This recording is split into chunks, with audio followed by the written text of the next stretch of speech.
Senhores, dando seguimento aqui à ordem do dia, eu anuncio o processo de número 2138/2018, que tem como recorrente a célula de julgamento de primeira instância e como recorrido a empresa Carneil Comercial Eireli. Conselheira relatora, doutora Lúcia de Fátima Dantas Muniz, sugestão de aqui indicação de improcedência pelo julgamento singular, sugestão de improcedência também pela assessoria processual tributária. Esse processo foi solicitada a sustentação oral, doutora Diana de Lima Machado, que foi regularmente intimada, mas conseguindo-se que, apesar de ter sido regularmente intimada, até o momento ela não se fez presente à sessão. Então, eu passo a palavra para fazer o relato do processo para a doutora Lúcia de Fátima Muniz, conselheira relatora do processo. Boa tarde a todos, reitero meus cumprimentos a todos os senhores, senhora presidente, senhor procurador do Estado, senhores conselheiros, senhoras secretárias. O presente processo tem como objeto a acusação de falta de escrituração na FD, Escrituração Fiscal Digital, de vendas internas de mercadorias diversas, nos exercícios de 2015 a 2016, conforme relato do auto de infração abaixo transcrito. Infrações decorrentes de operações com mercadorias ou prestações de serviços tributados pelo regime de substituição tributária, cujo imposto já tenha sido retido. Após analisar os dados do laboratório fiscal e efetuar as alterações necessárias, constatamos que este contribuinte não lançou na FD vendas internas de mercadorias diversas no montante de R$ 34.655.247,43, conforme informação complementar.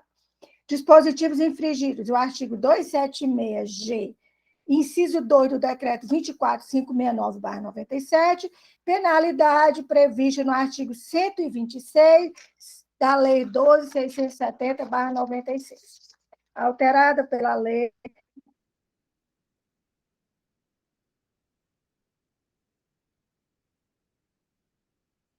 16.2. Doutora Lúcia, Oi? O seu som está falhando. Talvez, se a senhora retirar a imagem, talvez fique melhor.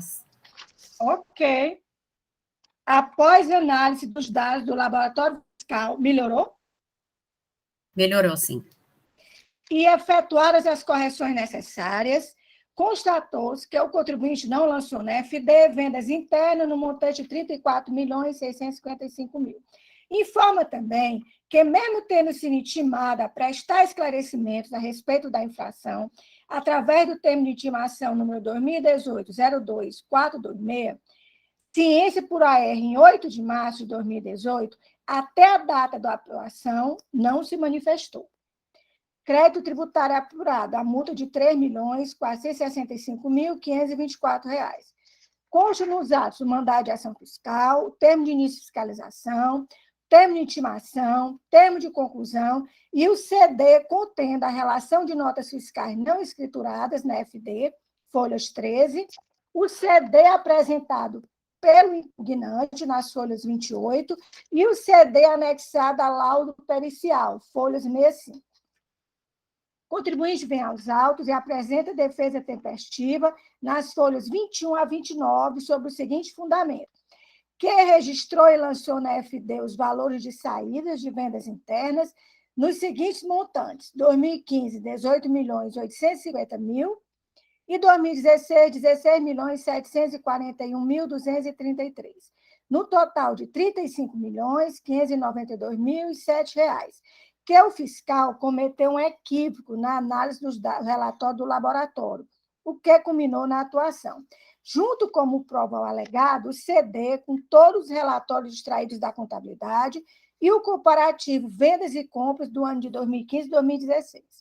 Requer a improcedência e requer a ação de perícia técnica contábil para fim de provar o alegado.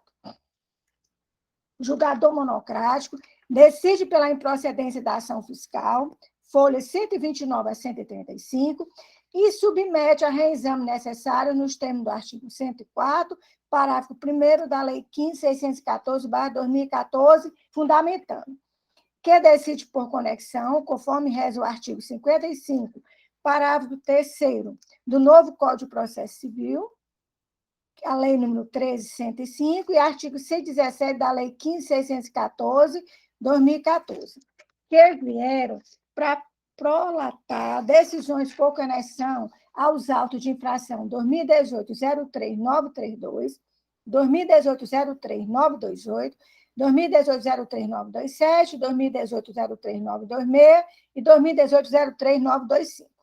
Que, em cumprimento ao princípio da legalidade, o artigo 37 da Constituição Federal motiva a improcedência da autuação, que a autuação baseou-se única e exclusivamente no relatório fiscal da Cefaz. E não há nos autos cópias em mídia ou em papel do livro do registro de saída do sujeito passivo que prove a não escrituração das notas fiscais, não lançamento do livro de registro de saída, que nesse tipo de autuação deve-se trazer aos autos as cópias do livro de registro de saída, o livro de registro de ICMS e uma explanação em planilha demonstrando a base de cálculo da autuação, numa descrição clara e precisa dos fatos que a motivaram. Que, em sede de defeito, o sujeito passivo abasteceu o processo com provas inequívocas, incontestes e incontrovérsias suficientes para o convencimento pela improcedência do feito fiscal. Que restou comprovado que as notas fiscais elencadas na acusação, não lançadas na FD, e em respeito ao princípio da verdade material, constatou-se o devido lançamento das notas fiscais de vendas internas no livro registro de saída. Processo encaminhado à célula de assessoria processual tributária e o assessor processual tributário emite despacho para a célula de perícia e diligência, nos termos do artigo 37, inciso 2, 93 e 94 da Lei 15.614/2014, com os seguintes quesitos, folhas 45 a 59. Verificar se as notas fiscais de saída, objeto do presente auto de infração, estão lançadas no livro de saída, no registro de saída da FD, SPED da autuada. Analisar os registros da escrita fiscal digital da autuada e, em conjunto, planilha elaborada pelo autuante, inserida no CD anexo ao presente auto. Caso o argumento da autuada seja procedente, excluir as notas fiscais registradas na FD e, ao final, se existir, demonstrar o novo crédito tributário. Inciso 4. Quaisquer outras informações elucidadoras.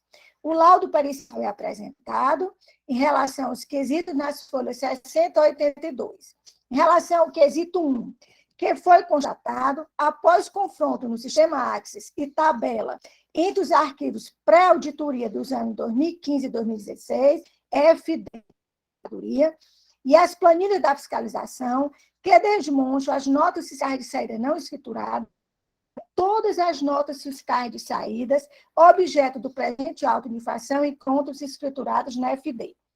Relativamente ao quesito 2, analisar os registros da escrita fiscal digital da autuada, em conjunto com a planilha elaborada pelo autuante.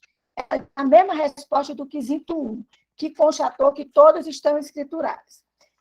E no quesito 3, caso o argumento da autuada seja procedente, excluir as notas fiscais registradas na FD. E, afinal, demonstrar o novo crédito tributário, se existir. Que, uma vez que todas as notas fiscais, objeto do AI, estão escrituradas, não há nenhum valor a ser apontado pela perícia. E, relativamente a qualquer outras informações elucidadoras, nada a acrescentar.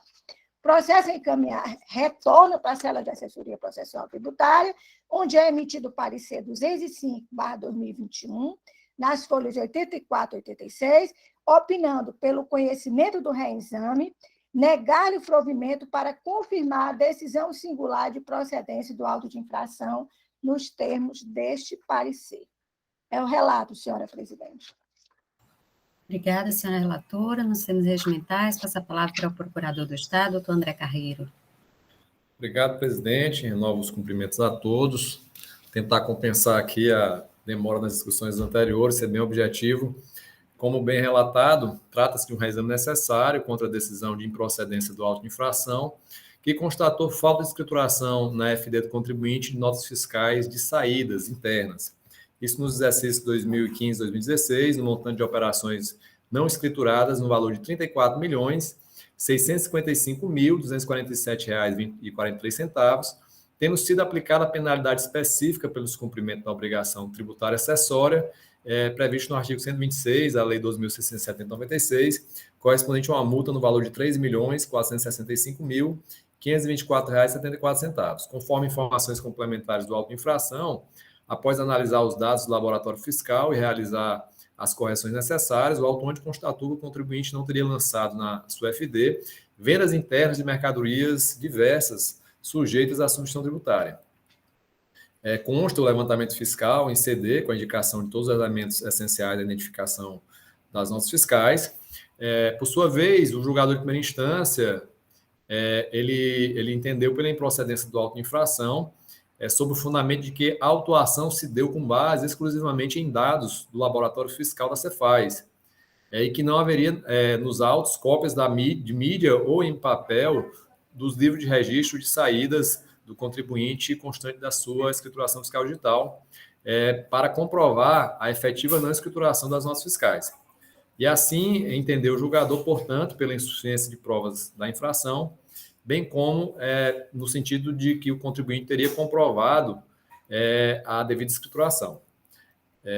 Levando em consideração, por sua vez, o processo subiu em reexame necessário, e levando em consideração os fundamentos apresentados na decisão reexaminada e das inconsistências verificadas numa análise preliminar das contas-provas apresentadas pelo contribuinte, a assessoria processual tributária, buscando a verdade material, entendeu por encaminhar o processo à perícia para esclarecimento e efetiva verificação da escrituração ou não dessas notas fiscais de saídas contempladas no lançamento na FD do contribuinte. Por sua vez, o laudo pericial veio de maneira conclusiva informar que todas as notas fiscais de saídas objeto da autofração estão devidamente escrituradas na FD do contribuinte, tendo apresentado a respectiva planilha demonstrativa. Portanto, diante do laudo pericial, confirmando a oportuna escrituração de todas as notas fiscais de saídas contempladas no auto de infração, verifica-se comprovada a inocorrência da infração imputada ao contribuinte e, nesse sentido, a Procuradoria se manifesta pelo conhecimento do reexame necessário, mas para negar-lhe provimento, confirmando a decisão de primeira instância de improcedência do auto de infração. São as nossas considerações, senhora presidente e senhores conselheiros. Obrigada, senhor procurador. Está aberta as discussões. Doutor Augusto. Presidente, só uma informação aos conselheiros, eu vi a perícia e achei tão absurdo isso que eu fui olhar se tinha havido alguma retificação. E não houve nenhuma retificação. Aparentemente, é como se o fiscal tivesse pegue as escrituradas. E pegou no laboratório, trocou. Em vez de colocar a não escriturada, lançou em vez de autuar não escriturada, lançou as escrituradas. Mas era só um adendo que eu verifiquei para ver se não tinha tido algum equívoco, né? Porque, às vezes, da perícia, né? Mas não, realmente é improcedência aqui. Ok, mais algum conselheiro gostaria de se manifestar? Então, doutora Lúcia, como vota? Boa tarde a todos, renovo meus cumprimentos. Eu voto por conhecer do reexame necessário, negar-lhe provimento e acompanhar o parecer da assessoria processual tributária pela improcedência da autuação. Nos termos do julgamento singular, não é isso? Ok, doutora Lúcia, algum voto em sentido contrário? Ok. Então, processo de recurso de número 2138/2018, a terceira Câmara de Julgamento, por unanimidade de votos, resolve conhecer do reexame, negar provimento e manter a decisão de primeira instância pela improcedência da autuação, nos termos do voto da relatora e de acordo com a manifestação da Procuradoria-Geral do Estado. Essa é a decisão para o processo.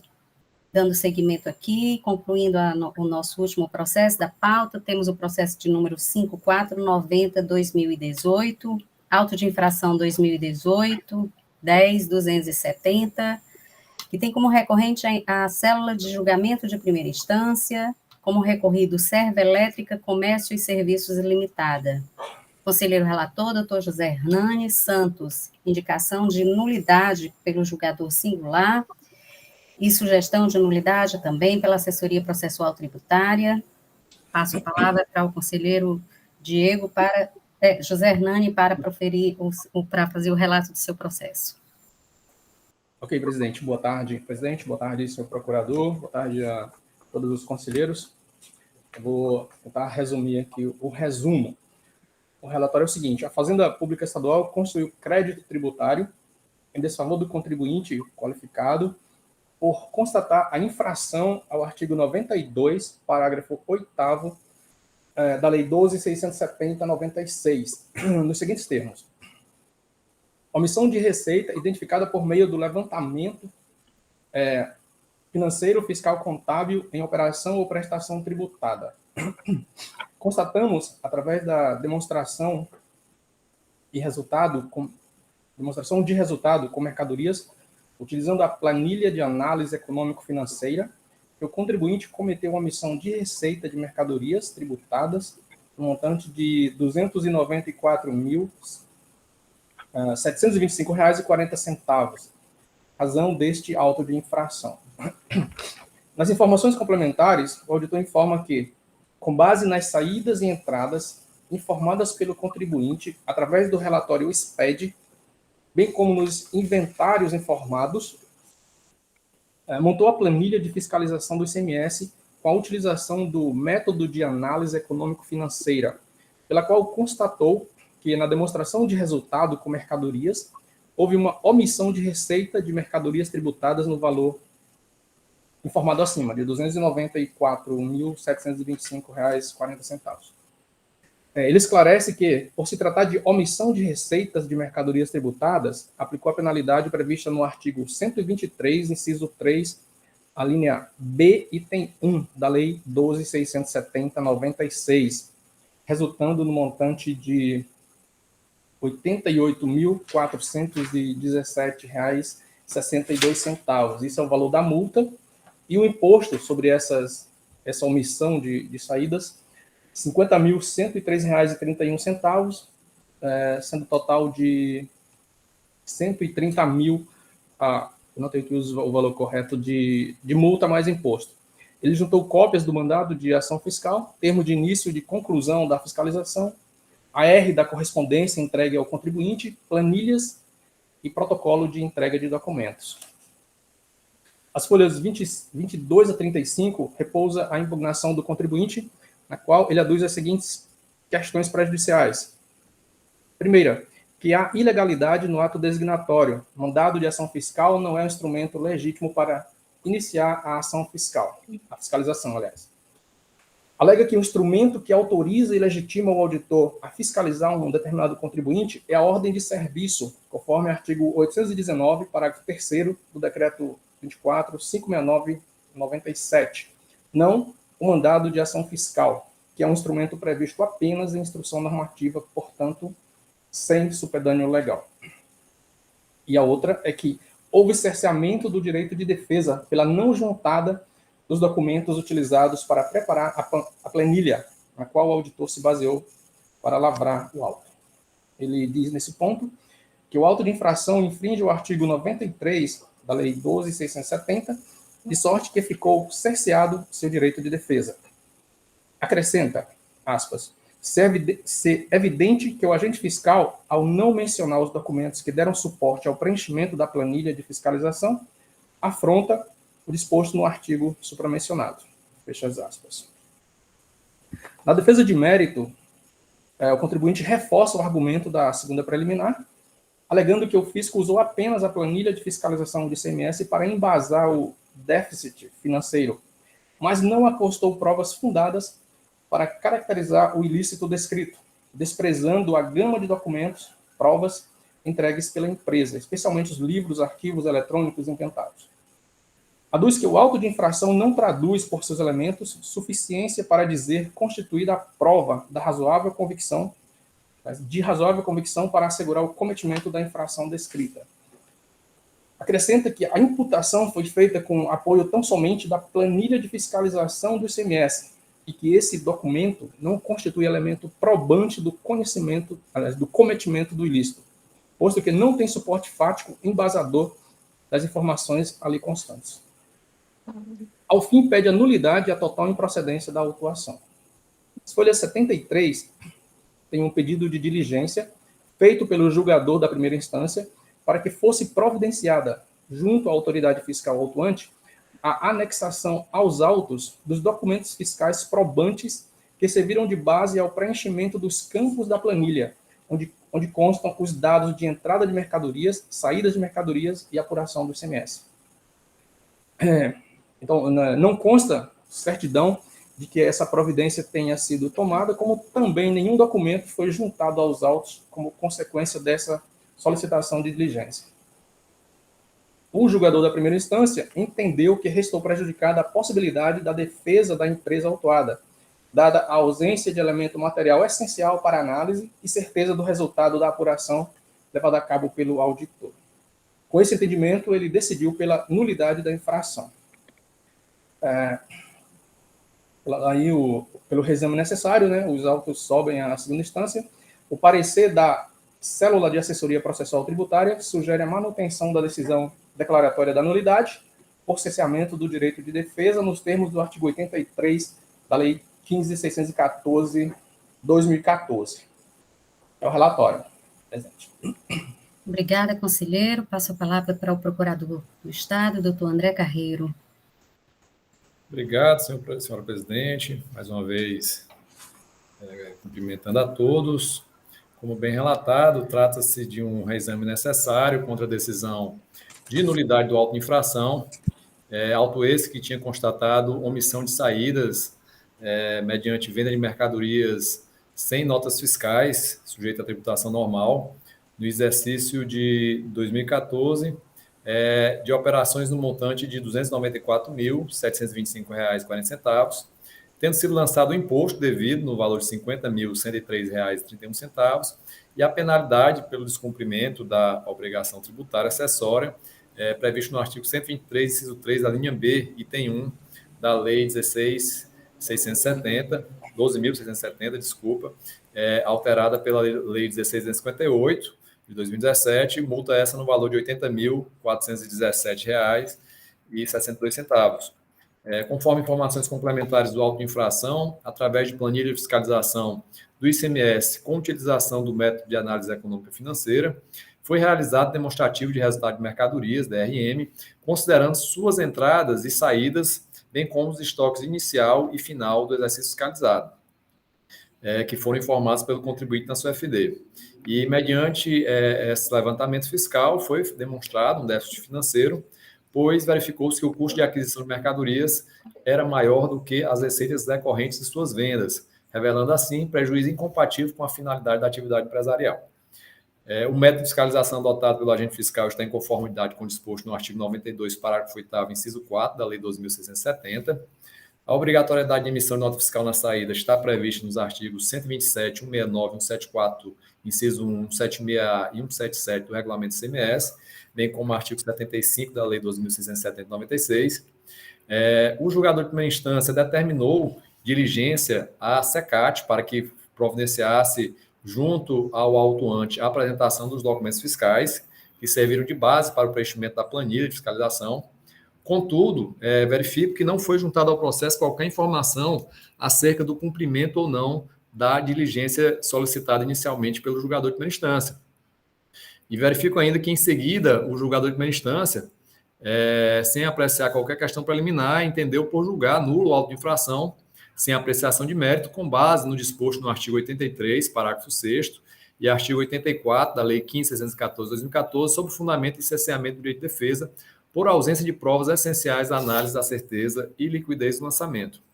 O processo subiu em reexame necessário, submetido à Célula de Assessoria Processual Tributária, veio manifestação nos autos no sentido de confirmar a nulidade do auto de infração, por entender que a DRM, apesar de demonstrar o déficit financeiro, deveria ser acompanhada de relatórios que embasaram o seu preenchimento, além da indicação dos CFOPs utilizados na apuração do resultado com mercadorias. o que dificultaria, a ausência dificultaria o exercício do direito de defesa do contribuinte. Além disso, apontou ainda falhas no levantamento fiscal ao ter sido considerado nos estoques apenas mercadorias sujeitas à substituição tributária, sem qualquer documento corroborando esta informação. Mencionou, por fim, ainda a assessoria, que, diante da ausência de resposta à diligência determinada à SECAT, restaria confirmada a nulidade da auto-infração declarada pelo julgador singular. No entanto, como é dito, é um processo sob exame necessário, e eu entendo que essa questão, o julgador singular somente poderia ter julgado o auto-infração após fosse registrado no processo administrativo tributário a informação da SECAT acerca do êxito ou não da diligência determinada pelo próprio julgador, né, que buscou intimar o autuante para que juntasse os documentos fiscais que embasaram o preenchimento da planilha de fiscalização. Pois essa diligência, ela visava justamente sanar a irregularidade que fundamentou a própria decisão de nulidade do auto-infração. E a conduta do julgador, apesar de não ter feito referência a esse dispositivo legal, ela está amparada na legislação do CONAT, na Lei 15.614 de 2014, onde no seu artigo 84, parágrafo 1º, dispõe o seguinte: as irregularidades ou omissões passíveis de correção não serão declaradas nulas. Parágrafo 1º, quando corrigida a irregularidade ou provida a omissão, e dependendo dos atos subsequentes atingidos, far-se-á a reabertura do prazo ao autuado para fins de pagamento com desconto previsto à época da lavratura do auto-infração ou para apresentar impugnação, podendo a defesa que tenha sido interposta ser aditada, caso em que o aditamento será circunscrito ao tópico ou itens objetos da retificação. Portanto, e o próprio julgador entendeu nesse sentido, ao determinar a diligência SECAT, na realidade ele não poderia ter proferido o julgamento sem cobrar previamente uma resposta formal da SECAT no processo. Não consta, pelo menos nos arquivos que foram disponibilizados, não consta nenhuma informação no sentido de que tenha se efetivado a notificação do autuante, ou que esse notificado deixou de apresentar a documentação solicitada, ou que essa documentação não existiria, e, por certo, ele não tirou os valores e números que constam na planilha da cabeça dele. Na realidade, na própria informação complementar, ele cita claramente que foram extraídos de informações do laboratório fiscal e disponibilizados também nos sistemas corporativos e na própria FD do contribuinte. Portanto, entendo que, tendo sido realizado o julgamento antes da conclusão da diligência autorizada pela referida norma legal, a rigor, deveria ser anulada a decisão proferida pelo julgador de primeira instância, com retorno do processo para que fosse concluída a diligência e aí sim proferido um novo julgamento a partir do resultado dessa diligência.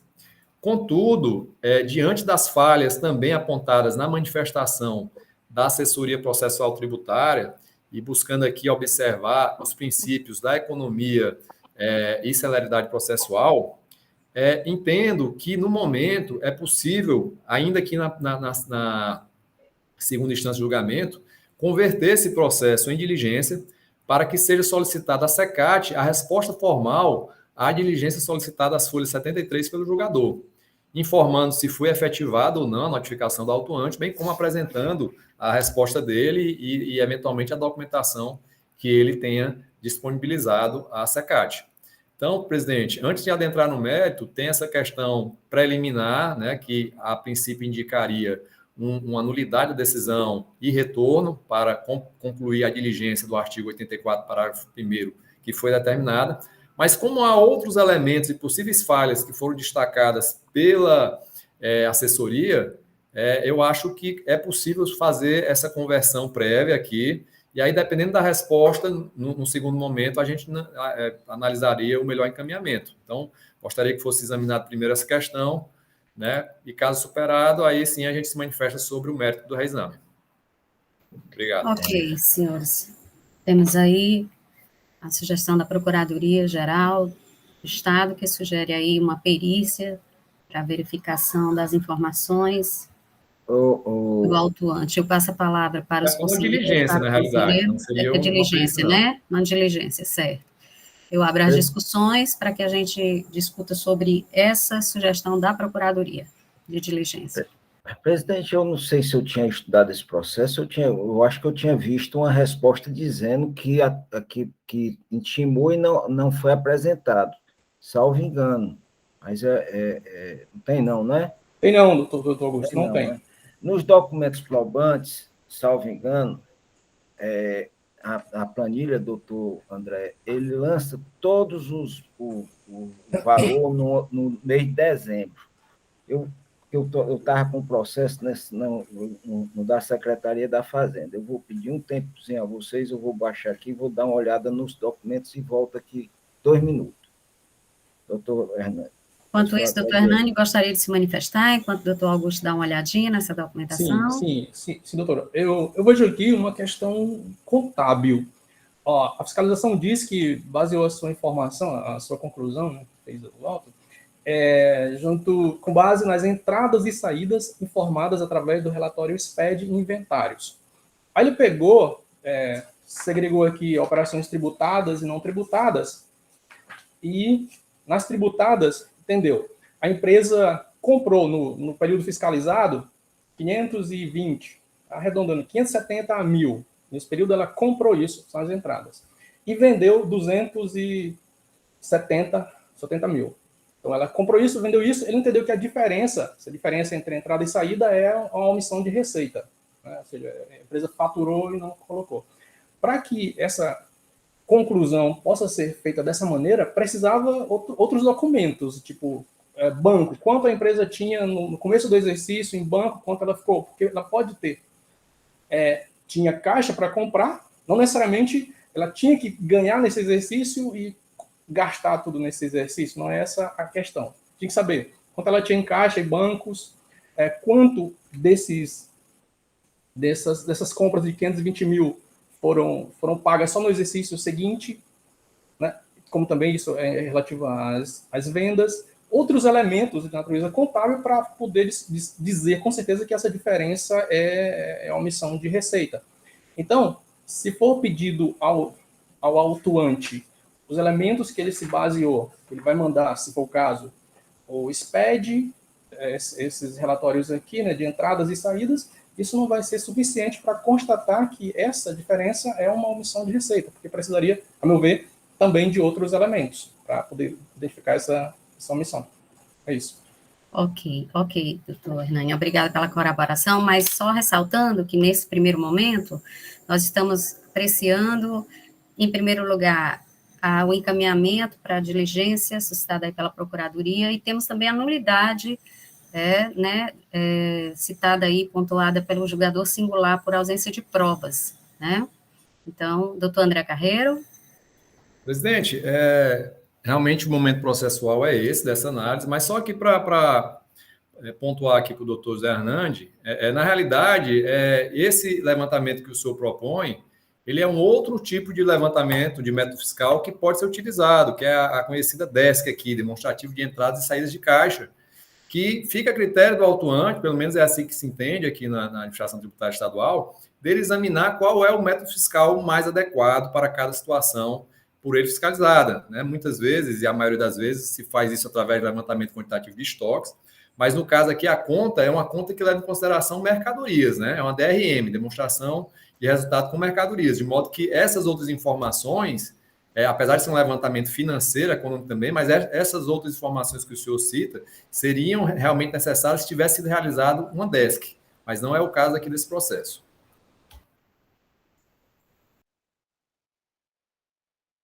Doutor Augusto.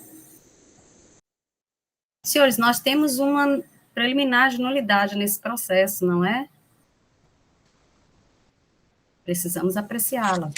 Tem duas preliminares, presidente. Ele fala que a ilegalidade do ato designatório, fala que foi mandado de ação fiscal e que isso não é o instrumento legítimo para iniciar a fiscalização. E a outra é essa do cesseamento do direito de defesa pela não juntada de documentos utilizado para preparar a planilha. Ok. Enquanto o doutor Augusto analisa aí a documentação, Podemos discutir ilegalidade do ato designatório, doutor Hernani? Sim. Ok. Ele fala que o instrumento legítimo para iniciar a fiscalização seria a ordem de serviço, na forma do artigo 819, parágrafo 3º, e não o mandato de ação fiscal. Ok, Agora, doutora Lúcia. é mencionado aqui a ordem de serviço, né, no documento, fala que existe uma ordem de serviço. Eu acho que, doutora, ela tomou primeiro, eu posso falar? Não, pode Pode falar. falar, doutora Lúcia, mas a sua voz está cortando, e a imagem também. Nós não estamos lhe ouvindo. O artigo 85... Doutora Lúcia, nós não estamos lhe ouvindo, é melhor desligar a câmera. Talvez a gente consiga ouvi-la melhor. Presidente, só uma questão de ordem, se a doutora Lúcia me permite. Pois não, doutor André? Essa questão, realmente, existe essas duas preliminares suscitadas na defesa. Acabou que o julgador de primeira instância acolheu a segunda, por ser a direito de defesa, por entender que não haveria elementos que embasassem o levantamento fiscal, e deixou de apreciar a primeira nulidade, que seria vício no ato designatório, né? De modo que não apreciou de fato essa questão, se entender suficiente o acolhimento da segunda. De modo que eu suscito se seria pertinente essa análise nessa ocasião, até para não acarretar uma supressão de instância, até diante mesmo de uma possibilidade de um retorno desse processo para a primeira instância.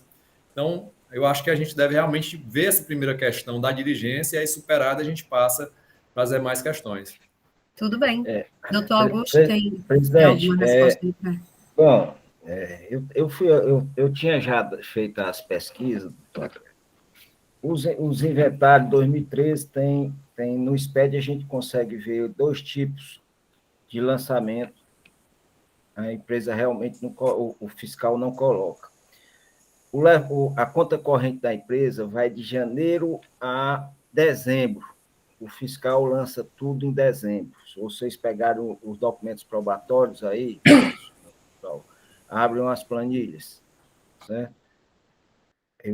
A gente detecta esse equívoco também do fiscal, porque você tem que lançar de acordo com o que está dentro de uma planilha. Se a planilha vem separando mês a mês, você faz o lançamento mês a mês, porque se tiver algum erro, é fácil se identificar, né? Então, são fatos que eu acho que o parecerista não trouxe, mas eu já tinha olhado, inclusive, aí eu fui olhar por que é que ele tinha feito aquele conta corrente todo em dezembro.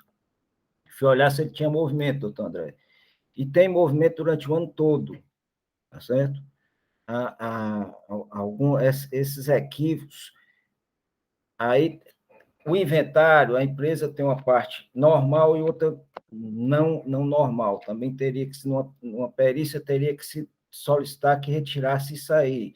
Teria que se fazer a planilha, novamente, refazer a planilha para lançar nos meses tudo o valor correto, não lançar tudo em dezembro. Então, são essas quantidades de equívocos, tá certo? Que eu fico a me ver como é que a pessoa, para se defender, fica muito difícil, né? Então, eu geralmente não gosto desse tipo de dualidade, não, até porque eu tenho a mesma ideia do doutor André. A demonstração com mercadoria, ela não tem nada a ver de caixa, não tem nada a ver com duplicatas a receber, duplicatas a pagar. A metodologia é que ele pega uma planilha que é para ser feita mês a mês, lança tudo, não separa os inventários, vários e vários errozinhos que não é para ser. A gente aqui é acostumado a ver. A pessoa preenche as compras internas do mês, tal, janeiro, fevereiro, março, até dezembro. Se o relator aí, eu puder mostrar, quiser ver, dê uma olhada aí. Eu vou escutar agora o doutor André aí, mas Senhores, eu vou passar a palavra ao doutor André, mas me corrijam se eu estiver equivocada. Eu acho que a nulidade que está aqui sendo discutida e questionada aqui, apontada pelo julgador singular, foi por falta de provas, de elementos suficientes a confirmar esse lançamento, é isso? Sim, eu acho que a gente precisa pontuar e analisar isso. existem provas suficientes, pode ser pedido ao fiscal, conforme o doutor André sugeriu aí, o doutor André pode complementar aí a sua sugestão, mas eu acho que a gente precisa focar um pouco nessa questão da nulidade, que foi o fundamento da decisão de primeira instância e ratificada pela assessoria processual tributária. Doutor André? Presidente, corroborando o que a senhora está colocando, e compreendo perfeitamente o que o doutor Augusto está colocando, mas ele está colocando essas informações, e com certeza é uma análise com muita propriedade que ele faz da FD do contribuinte, mas entendo que isso é uma análise do próprio mérito e do levantamento fiscal. O que temos aqui, isso não foi uma proposição apenas da Procuradoria, mas foi o próprio julgador que converteu o processo numa diligência. E essa diligência não há resposta nos autos se ela foi cumprida ou não. E, como disse, a rigor, o simples fato dele ter procedido dessa forma, sem ter justificado, sem ter aguardado a resposta, ou sem ter sido certificado nos autos que não foi possível essa diligência, a princípio seria até uma nulidade do julgamento, mereceria o retorno para examinar, para concluir essa diligência e proceder a um novo julgamento. Mas também considerando indícios, e por enquanto a gente só pode entender como indício, já que a gente tem uma planilha. No processo a gente tem uma planilha, tem referência à FD do contribuinte, mas não está nos autos e é o que foi solicitado ao autuante. Então, a gente aqui, diante do que a própria assessoria colocou, que há indícios de falha, me parece que nesse caso específico é prudente se fazer a conversão aqui na segunda instância, para indagar a SECAT se ela fez, se não fez, que o faça, ou se o fiscal não apresentou nada. Porque se é confirmada essa informação nesse sentido, aí fica muito tranquilo adentrar o mérito e, eventualmente, examinar e corroborar essa nulidade reconhecida pelo julgador de primeira instância. Mas eu acho que nós estamos no momento anterior, né, porque não foi observada essa determinação da diligência que está amparado no artigo 84, parágrafo 1º da Lei do CONAS. Bom, senhores, nós temos aí, então, a nulidade, aí apontada pelo julgador singular, por falta de provas, e temos aí a sugestão do doutor André de converter o processo em diligência para verificar essas informações. Está aberta as discussões, alguém mais gostaria de se manifestar? Doutora Caroline? A meu ver, a questão do julgador de primeira instância ter pedido essa diligência e ele a falta de não ter mencionado a resposta dessa diligência, eu acredito que foi superada no julgamento dele quando ele anulou. Assim, ele entendeu pela nulidade, pela falta de prova. Da mesma maneira que ele achou necessário a comunicação com a SECAT para pedir a informação do fiscal, eu acho que essa falta de informação seria superada pelo julgamento que ele emitiu de nulidade por falta de prova. Ou seja, ele recebeu uma negativa e não tem provas nos autos suficientes para julgar o mérito do auto de infração e ele considerou nulo. Eu acho que supera, assim, ao meu ver, o julgamento supera essa falta de informação da resposta da SECAT. Doutora Carolina, se me permite uma parte, mas veja bem, não há essa negativa nos autos. É justamente o fundamento da nulidade que ele reconheceu, é porque não consta os elementos que a diligência buscava para mostrar que existia subsídio para os dados colocados na planilha de fiscalização. A prova do lançamento é a planilha de fiscalização. O que está buscando são os relatórios que devem subsidiar essa planilha. Então, ele solicitou uma diligência, essa diligência não consta nada nos autos, além da solicitação, dizendo se ela foi feita, se não foi feita, se foi feita e não teve êxito, e ele simplesmente julga com base na ausência de uma documentação que ele próprio solicitou do autuante. Então, a questão, para mim, me parece que é um pouco diversa e não estaria superada, não.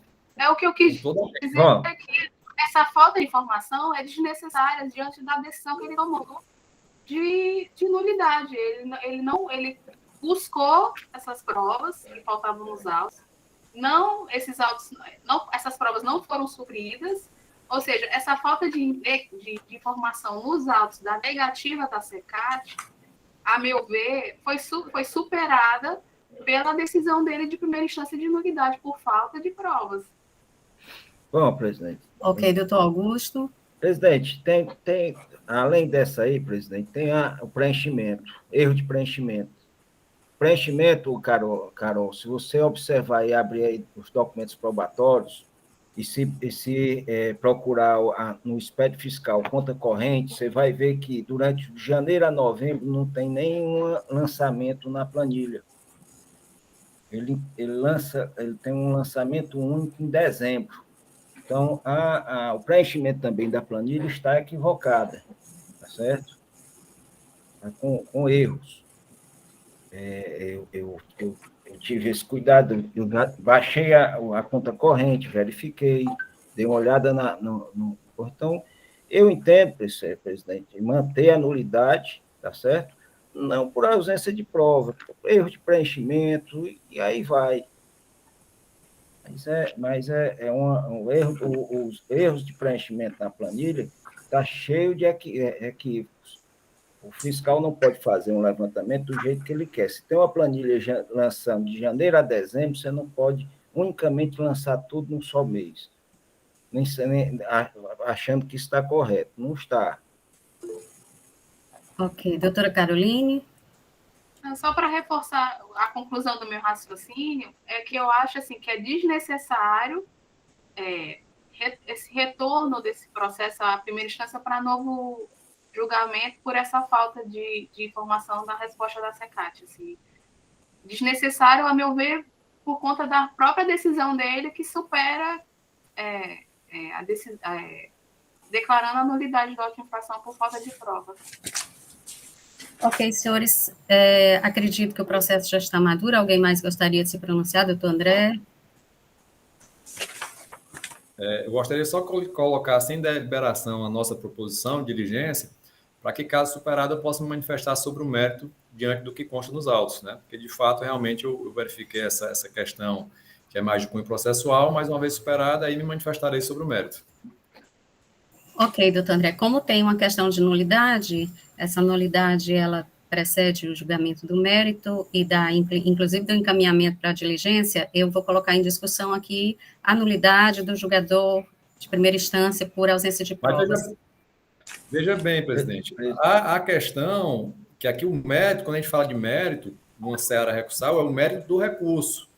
Né? E aqui a gente tem uma questão processual que não está envolvida no mérito do recurso. No mérito do recurso existe as questões de nulidades, as preliminares de nulidades, e o próprio mérito do próprio método fiscal.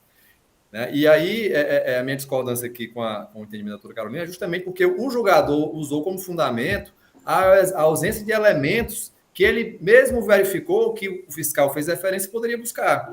Superado essa diligência, aí a gente vai ter que examinar de acordo com o que tem nos autos. E aí, passando e superado isso, entendendo que não é possível buscar essas informações à SECAT, para ela dizer o porquê que não realizou, ou juntar a diligência que não consta nos autos, aí a gente vai ter que examinar a DRM conforme consta nos autos, sem esses elementos que foram buscados. E aí, diante do que foi colocado com muita propriedade pelo o assessor processual tributário, bem como com os destaques feitos pelo doutor Augusto, que todos os lançamentos foram feitos apenas no mês, e aí, na consulta pessoal dele, que não consta nos autos, ele verificou que há movimentação durante todo o ano, aí sim, já que não é possível trazer esses elementos, vai ser, assim, a nosso entendimento vai ser, caso superada a diligência, que realmente não haverá como sustentar a DRM com base nas informações que nela constam. E aí, sim, conhecer do reexame necessário para negar o provimento, confirmando a decisão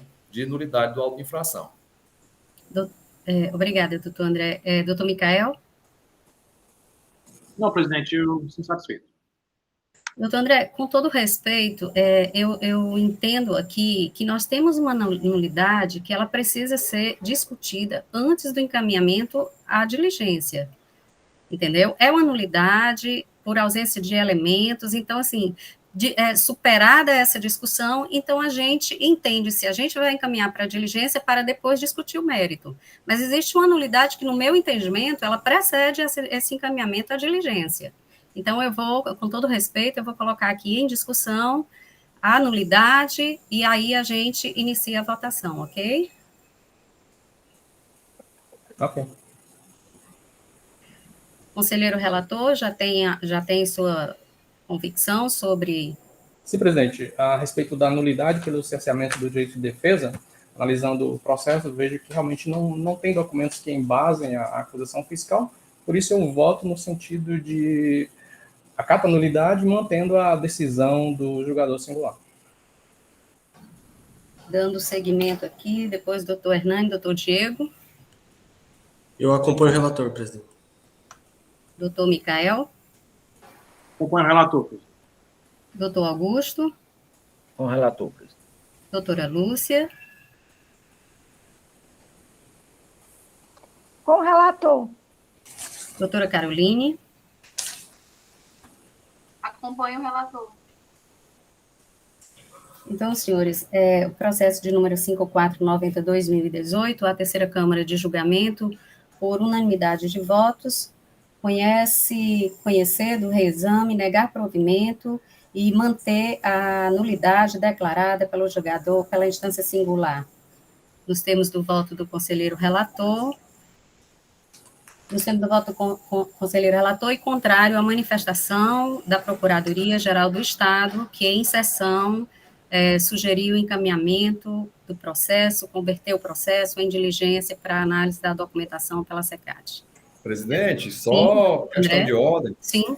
Na realidade, a manifestação nossa, e aí eu já me antecipei, porque senti que o encaminhamento da senhora seria em sentido diverso da minha compreensão, foi no sentido de confirmar a nulidade. O que eu sugeri foi que fosse convertido em diligência, porque o fundamento da nulidade é justamente a ausência do documento solicitado na diligência, já pelo julgador de primeira instância.